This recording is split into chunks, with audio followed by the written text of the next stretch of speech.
جبکہ سلیمان علیہ السلام کو لوہے کی ڈھلائی کے علاوہ تانبے کی ڈھلائی کا فن بھی سکھایا۔ سورہ سبا آیت 12 میں اللہ تعالیٰ فرماتے ہیں، اور ہم نے اس کے لیے تانبے کا چشمہ بہا دیا۔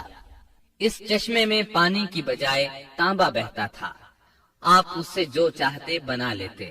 آپ گھوڑوں کو بہت پسند فرماتے تھے، آپ کے پاس بہت سے گھوڑے تھے۔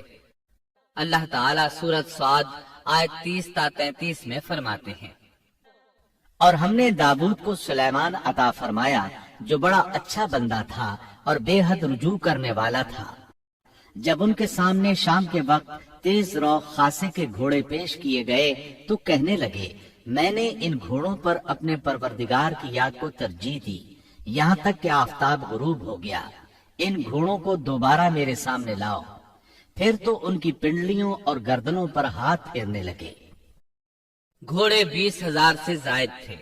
گھوڑوں کے معائنے میں ان کا روزمرہ کا ذکر رہ گیا۔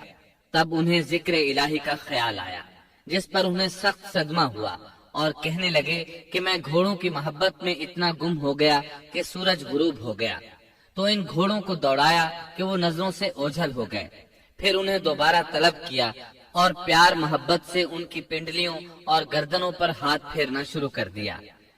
امام بخاری نے ابو ہریرہ رضی اللہ عنہ سے روایت کی ہے کہ ایک مرتبہ سلیمان علیہ السلام نے ارادہ کیا کہ اس شب میں اپنی بیویوں کے ساتھ ازدواجی فریضہ ادا کروں گا تو میری ہر ایک بیوی سے لڑکا پیدا ہوگا اور وہ میدان جہاد کا مجاہد بنے گا، لیکن اس ارادے کے ساتھ انشاءاللہ کہنا بھول گئے۔